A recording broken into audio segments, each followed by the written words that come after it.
আসসালামু আলাইকুম এভরিওয়ান। আমি আজকে ডেফিনিট ইন্টিগ্রালের একটা খুব সুন্দর প্রপার্টি নিয়ে আলোচনা করব, যেটা হচ্ছে আমাদের কিংস রুল। তো সবার আগে কিংস রুল জিনিসটা কী?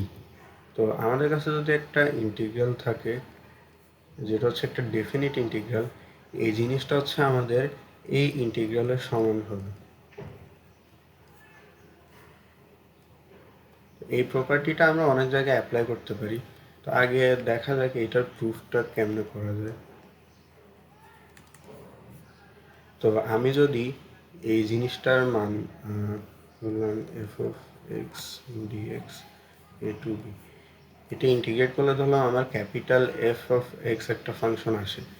ওখানে আমরা তাহলে যদি লিমিটগুলো বসাই, তাহলে আমার জিনিসটা দিন শেষে দাঁড়াবে এরকম, F of B minus F of A. এখন আমার এই ইন্টিগ্রালটার মানও এই জিনিসটা প্রমাণ করতে হবে। হ্যাঁ, তো এখন আমরা যদি ধরে নিই এখানে এই জিনিসটা আছে, এটাকে যদি আমরা ইউ ধরে নিই, A plus B minus X equal to যদি ইউ ধরি, তাইলে আমরা লিখতে পারি minus D X equal to D U. হ্যাঁ, আচ্ছা এবার তাহলে আমরা আমাদের লিমিটগুলো চেঞ্জ করার জন্য এই ভ্যালুগুলো নিয়ে নিই। তো এক্সের মান যখন আমাদের এ হয়, এক্সের মান এ দিলে ইউ এর মান কত হবে? বি। এক্সের মান যদি এ হয়, ইউ এর মান হবে বি। একইভাবে এক্সের মান যদি বি হয়, তাহলে আমাদের ইউ এর মান হবে কত? এ। আচ্ছা ঠিক আছে, তাহলে আমরা এখন এই রাইট সাইডে যদি জিনিসটা অ্যাপ্লাই করি,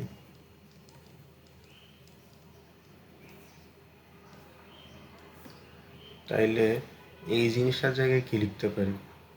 এফ অফ ইউ, আর ডিএক্সের জায়গায় লিখতে পারি মাইনাস ডি ইউ। তাহলে মাইনাস ডি ইউ লিখলাম, আর লিমিট তো চেঞ্জ করলাম, এ এর জায়গায় বি, বি এর জায়গায় এ। তাহলে এর জায়গায় এ।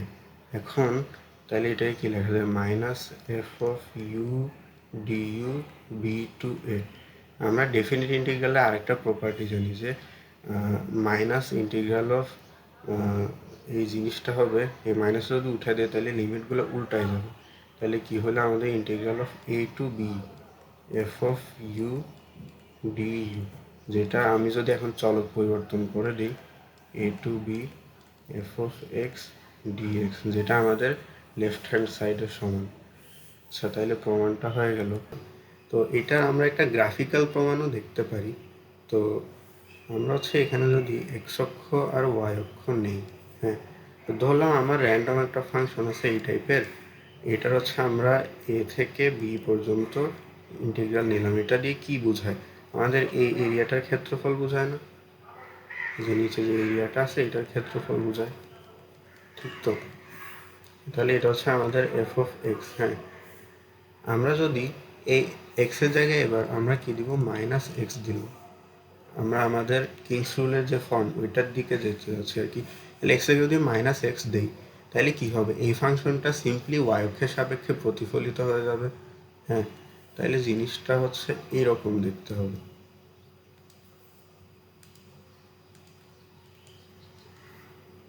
তাহলে কি হবে? এই জিনিসটা জাস্ট হচ্ছে ওয়াই অক্ষের সাপেক্ষে প্রতিফলিত হয়ে যাবে। হ্যাঁ, আর আমাদের এই যে এ পয়েন্টটা ছিল, এটা হচ্ছে এখান থেকে মাইনাস এতে চলে আসবে। আমাদের যে বি পয়েন্টটা ছিল, এটা হচ্ছে এখান থেকে আমাদের জাস্ট মাইনাস বিতে চলে আসবে। ঠিক আছে, এখন আমরা তো এই এরিয়াটা তো সেম, ঠিক আছে, জাস্ট রিফ্লেক্ট হয়েছে তাই এরিয়াটা তো সেমই থাকবে। কিন্তু আমাদের ইন্টিগ্রেশন করার সুবিধার্থে কি লিমিটটা এ টু বি রাখতে হবে না? এখন আমার লিমিট কী হয়েছে? Minus B to A minus এ হয়ে গেছে। তাহলে আমার এই মাইনাস বি পয়েন্টটাকে ধরে যদি আমি এখানে এ পয়েন্টে নিয়ে আসতে পারি, তাইলে তো আমার লিমিটটা এ টু বি হয়ে গেলো আগের মতো। তাহলে আমার কত ঘর এটাকে এক্স অক্ষের ডান দিকে নিতে হবে? এই পরিমাণটা হচ্ছে কত? বি। এই পরিমাণটা হচ্ছে কত? এ। তাহলে আমার এই জিনিসটাকে এক্স অক্ষ বরাবর এ প্লাস বি পরিমাণে শিফট করতে হবে। আর আমরা ফাংশনের প্রপার্টি থেকে জানি যে এক্স অক্ষ বরাবর যদি আমার ডানে শিফট করতে হয় একটা কনস্ট্যান্টের পরিমাণ, তাইলে আমার এক্সের জায়গায় জাস্ট এক্স মাইনাস ওই কনস্ট্যান্টটা লিখতে হয়। তাইলে আমার এখানে এক্সের জায়গায় এক্স মাইনাস এই পুরা দূরত্ব অর্থাৎ এ প্লাস বিটা যদি দেই, তাইলে আমার এই পুরা জিনিসটা এই সাইডে শিফট হয়ে যাবে। তাইলে এফ অফ মাইনাস এক্সের জায়গায় কী দিব? আমি এক্স মাইনাস ওই কনস্ট্যান্টটা দিব। তাহলে আমি যদি দিই x minus a plus b, তাহলে জিনিসটা দিন শেষে কী দাঁড়ায়? F of a plus B minus x দাঁড়ায় না? এটা দিয়ে কি বোঝায় আমাদের? এটা দিয়ে বোঝায় হচ্ছে এই পুরা জিনিসটা জাস্ট হচ্ছে আমার এই সাইডে শিফট হয়ে যাবে আর কি। এই পুরা জিনিসটা জাস্ট আমার এ প্লাস বি পরিমাণ এই সাইডে শিফট হয়ে যাবে। এই যে এখন আমার ফাংশন এটা হচ্ছে জাস্ট রিফ্লেক্টেড হইলো ওয়াই অক্ষের সাপেক্ষে, আর এ প্লাস বি পরিমাণ সামনের দিকে চলে আসলো, এরিয়া সেমই থাকবে। এটা হচ্ছে কিংস রুলের একটা গ্রাফিক্যাল রিপ্রেজেন্টেশন আর কি। আশা করি বুঝতে পারছেন, জিনিসটা নিয়ে একটু নিজে চিন্তা করলে আরও ক্লিয়ার হবে ধারণাটা। তাহলে আমরা এখন এটা কেমনে অ্যাপ্লাই করতে পারি সেই রিলেটেড একটা প্রবলেম দেখতে পারি। আচ্ছা, তো এই রিলেটেড একটা প্রবলেম এখানে লিখলাম। তো প্রথম দেখায় এই ইন্টিগ্রালটা খুব ঝামেলার মনে হচ্ছে, আমাদের পাওয়ারে 4 দেখা যাচ্ছে, 4-এর ফর্মুলা ভাঙানো তো খুবই ঝামেলা। তাহলে আমরা যদি এখানে কিংস রুল অ্যাপ্লাই করি, তাহলে আমরা আই ইকুয়াল টু কী লিখতে পারি? 0 to π/2। এক্সের জায়গায় কি এ প্লাস বি মাইনাস এক্স, তাহলে 0 প্লাস π/2 মাইনাস এক্স মানে কি π/2 মাইনাস এক্স। তাহলে আমি লিখলাম cos to the power 4 π/2 minus X divided by sin to the power 4 π/2 minus x plus cos to the power 4 π/2 minus x dx। আর আমরা কি জানি, sign আর কসের মধ্যে যদি π/2 মাইনাস এক্স থাকে তাহলে সাইন আর কস ইন্টারচেঞ্জ হয়ে যায়। তাহলে আমরা জিনিসটাকে লিখতে পারি 0 to π/2, আর পাওয়ারে যেহেতু 4 আছে, তাইলে এই জিনিসটা আমরা এই পুরাটার পাওয়ারের উপর যদি থাকে তাহলে কসটা সাইনে কনভার্ট হয়ে যাবে, তারপরে পাওয়ার 4টা ঠিকই নেমে আসবে। তাহলে এই জিনিসটা হয় কত? Sine to the power 4x divided by এটা হয়ে যাবে কস টু দ্য পাওয়ার 4x, এটা হয়ে যাবে sign to the power 4x। তাহলে আমি এইভাবেই লিখি sin to the power 4x plus cos to the power 4x dx আর ইকুয়াল টু, তাহলে আমি যদি এটাকে 1 নম্বর সমীকরণ ধরি, এটাকে যদি আমি 2 নম্বর সমীকরণ ধরি, তাহলে আমি কি এই দুইটাকে যদি এখন আমি যোগ করে দিই, আচ্ছা তাহলে আমি করলাম 1 প্লাস যদি 2 করি, তাহলে লেফট হ্যান্ড সাইডে আমাদের কি ছিল? আই আর আই ছিল। এই যে আমাদের লেফট হ্যান্ড সাইডে এই একটা আই এই একটা আই, তাহলে আমরা লিখতে পারি 2i।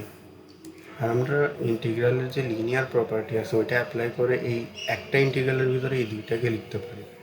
তাহলে আমার দিন শেষে জিনিসটা দাঁড়াবে integral of 0 to π/2 cos to the power 4x by sin to the power 4x plus cos to the power 4x plus sin to the power 4x by sin to the power 4x plus cos to the power 4x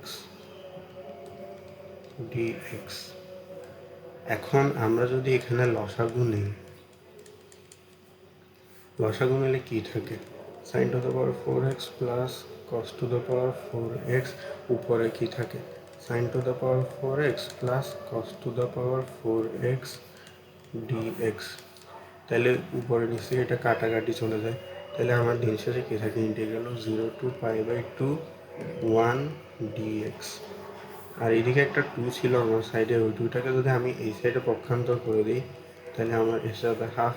এখন এটা তো সবার পারারই কথা, তাহলে এই জিনিসটা দিন শেষে কী থাকে? ½ - মাইনাস 0, তাহলে আমাদের আনসার আসে π/4। এটা হচ্ছে আমাদের কিংস রুলের সাহায্যে একটা ইন্টিগ্রেশনের প্রবলেম সলভ করলাম।